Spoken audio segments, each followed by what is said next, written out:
Olá, pessoal. Na parte 6 da nossa temática de tecnologia de frutas, iremos falar sobre desidratados e sucos, néctares, entre outros produtos relacionados. Bom, começando sobre produtos desidratados.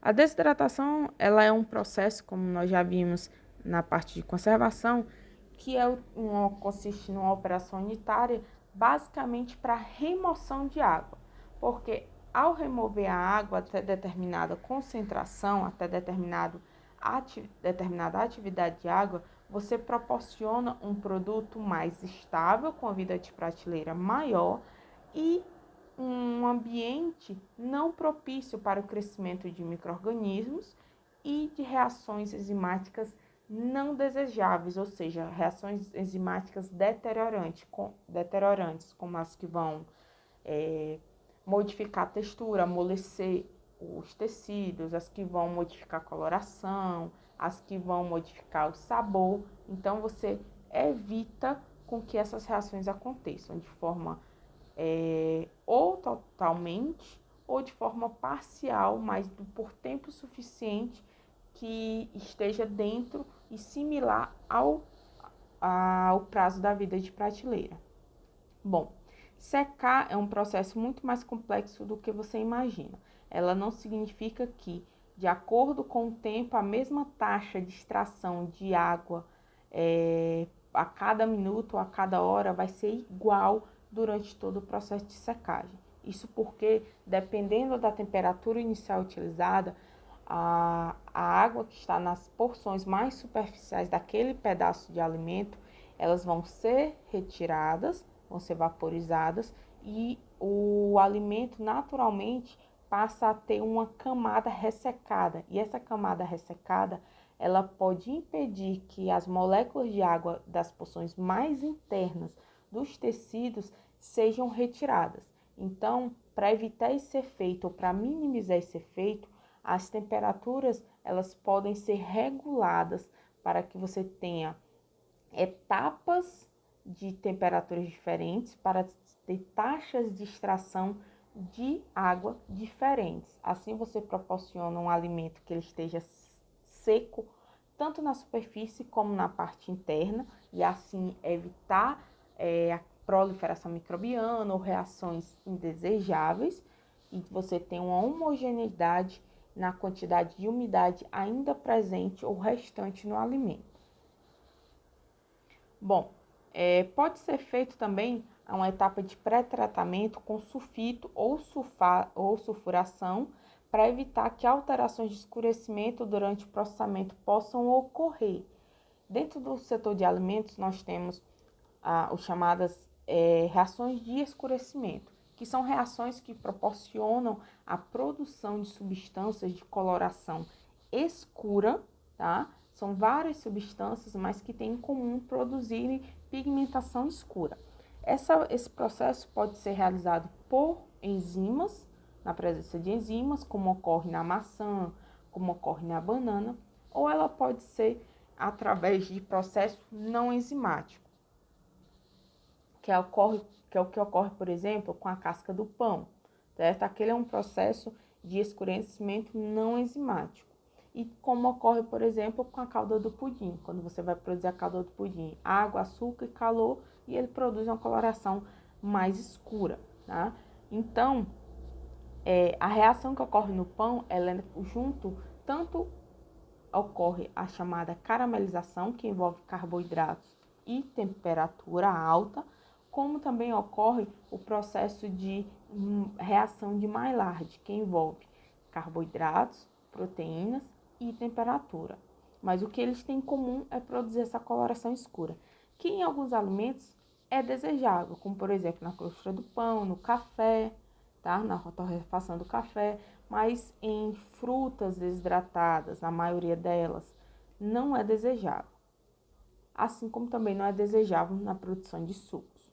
Então, quando não for reação de escurecimento, ela não seja desejável, então tem que se reduzir a possibilidade da ocorrência dessas reações.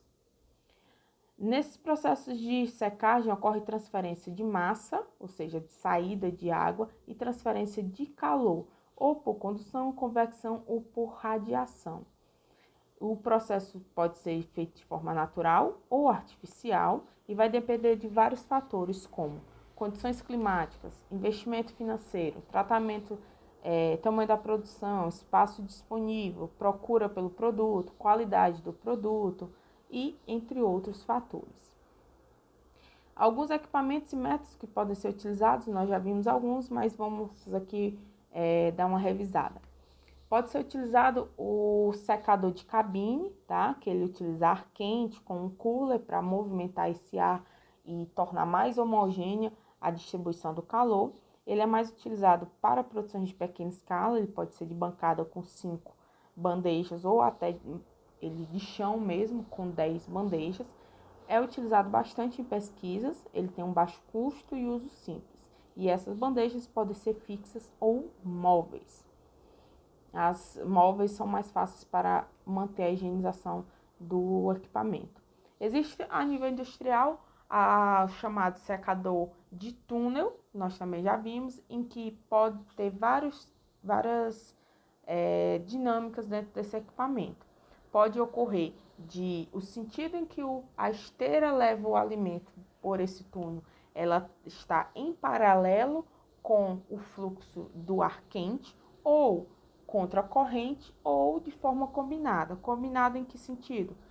Em cada porção do túnel há um tipo de relação de sentido entre ar e esteira que passa o alimento a ser secado.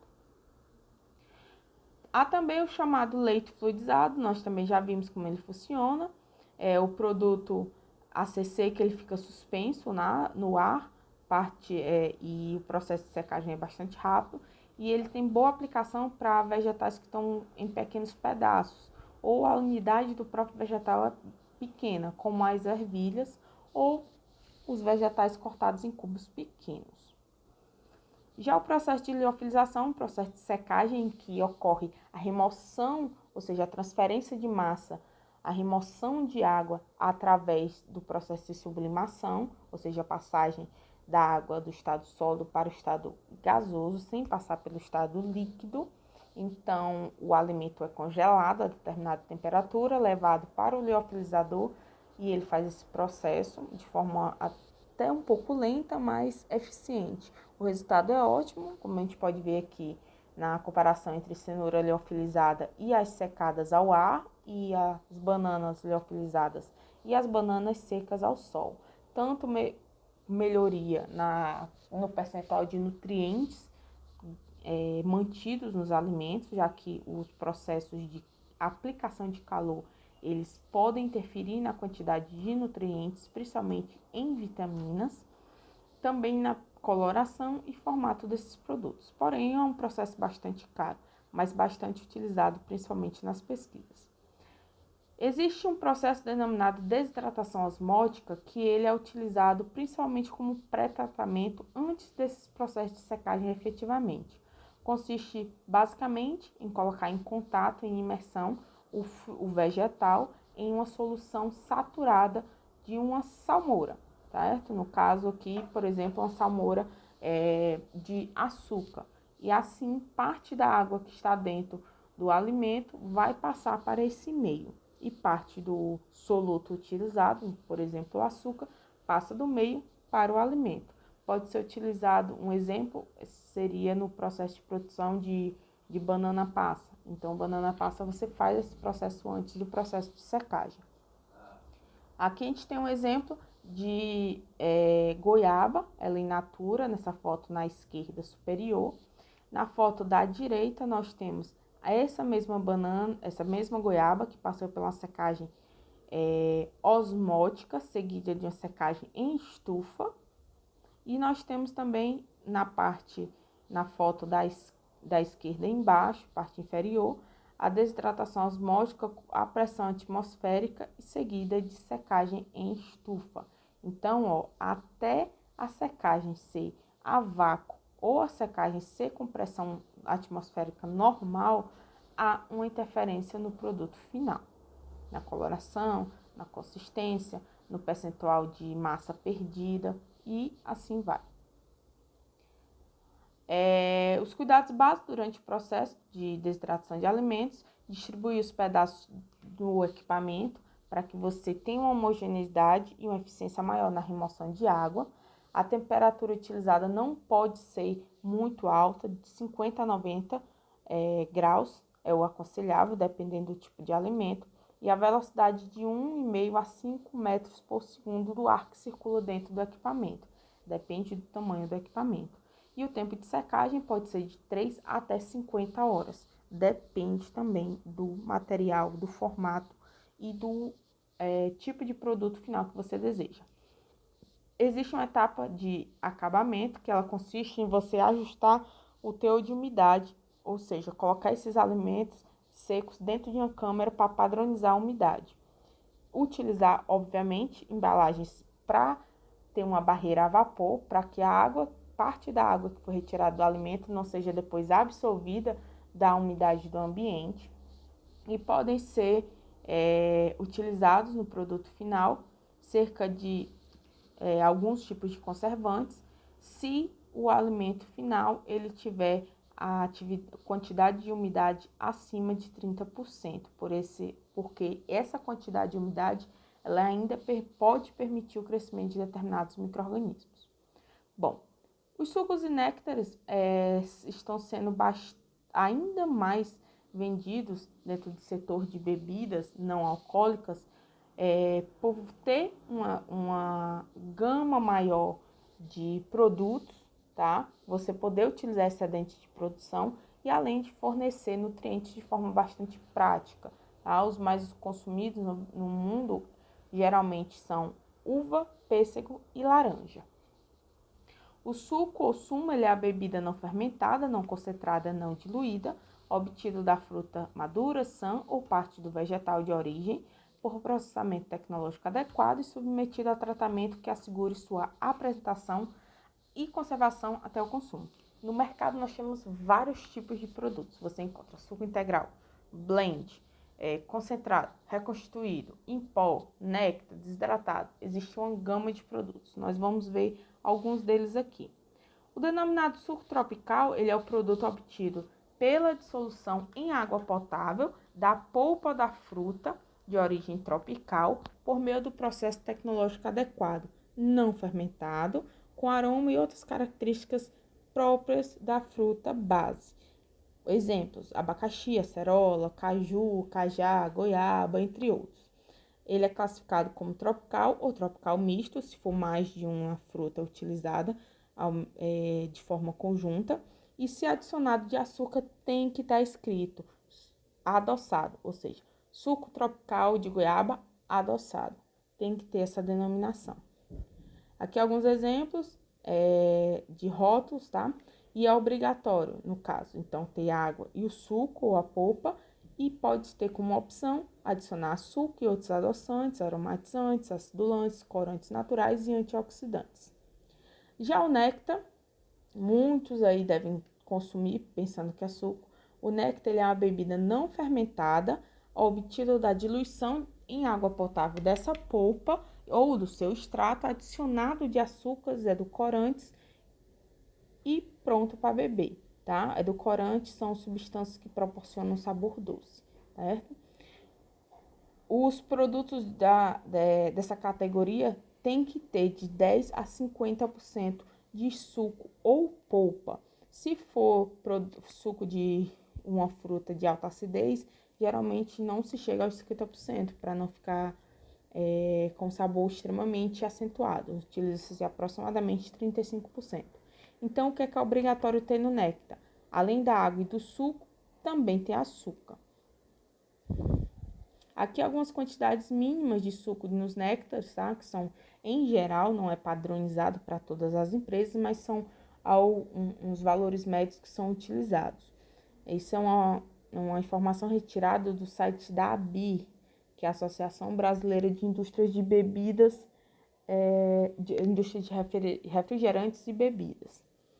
O site dela está lá no final dos slides. Aqui uma comparação entre os percentuais de um refresco, de néctar e de suco. O suco integral ele é o constituído pela extração do suco da fruta em concentração e composição correspondente à da fruta, podendo inclusive ser turvo. A gente observa, por exemplo, nesse tipo de produto aqui, esse primeiro do lado da tampinha verde, ele, quando você está no supermercado, observa, tem até escrito no rótulo, que pode haver separação de fase ou precipitação de produto, certo? Não demonstrando que esse produto está deteriorado. Por quê? Por ele ser um produto bastante concentrado, ele ainda tem muitas partes sólidas suspensas nesse líquido, o que pode ocorrer se o produto passar muito tempo parado, um processo de decantação que é natural do produto.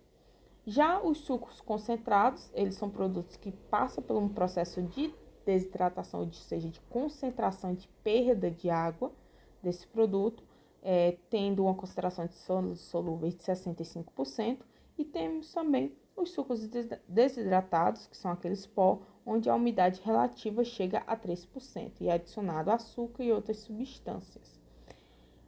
O que é desejável extrair das frutas in natura para produzir sucos, substâncias aromáticas, açúcares, pigmentos, indesejáveis, taninos e fenólicos que proporcionam a distingência ao produto e óleos essenciais e celulose. Existem vários métodos para a produção de suco. Os básicos, tá? É o hot fill, hot pack e o processo asséptico. As etapas iniciais desses três processos são as mesmas: recepção, pré-lavagem, seleção, lavagem, extração, formulação, homogeneização e desaeração. A partir da próxima etapa é que eles se diferenciam. Aqui nós temos alguns equipamentos de extração, bem similar aos de produção de polpa. No processo hot fill, depois da desaeração, nós temos tratamento térmico, enchimento a quente, ou seja, o suco é colocado na embalagem de forma quente ainda, fechamento, resfriamento e armazenamento. Já no hot pack, ele é feito primeiro o enchimento para depois realização do tratamento térmico, ou seja, no hot pack o tratamento térmico é feito com o alimento dentro da embalagem e o hot fill não. O tratamento térmico é feito no suco e depois adicionado a quente dentro da embalagem. Já o processo asséptico, ele tem o tratamento térmico, resfriamento, enchimento asséptico, que é o que diferencia esse método, fechamento e armazenamento. Ele é um processo que ocorre em um equipamento especial, onde a esterilização da embalagem, do ambiente, do equipamento, de forma totalmente automatizada. E por exemplo, aquelas caixinhas de Tetra Pak, tá? Elas são chamados processos assépticos. Os sucos concentrados, eles também são bastante produzidos, tá? Eles passam por extração, clarificação, decantação e centrifugação, um desses métodos, pré-aquecimento, desaeração, pasteurização, concentração, resfriamento, acondicionamento e armazenamento.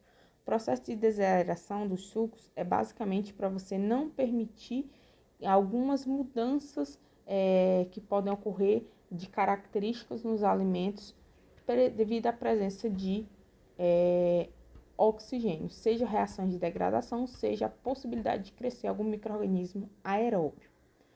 Aqui em específico, a cajuína, ela é um suco puro, clarificado sem adição de açúcar e conservantes e adicionado em garrafas que proporcionem uma coloração âmbar de preferência e um sabor característico através do cozimento em banho-maria. O pedúnculo, ele é rico em vitamina C, o pedúnculo do caju, ácidos orgânicos e açúcares e antioxidantes. Então, não é necessário você utilizar açúcar, tá? E porém, esses produtos acabam tendo alguns defeitos, principalmente em relação à turvação, sedimentação, se ele for estocado durante muito tempo, e falta de coloração características. Aqui, um fluxograma de produção de cajuína básico, depois vejam com um pouco mais de detalhes, tem os parâmetros. Coloquei mais alguns fluxogramas para vocês analisarem, um de suco integral conservado com o uso de produtos químicos e também um que utiliza apenas o tratamento térmico e não utiliza produtos químicos. Aqui nós temos o que utiliza o processo de concentração e tratamento térmico. algumas referências, resolvam os exercícios e até a próxima aula.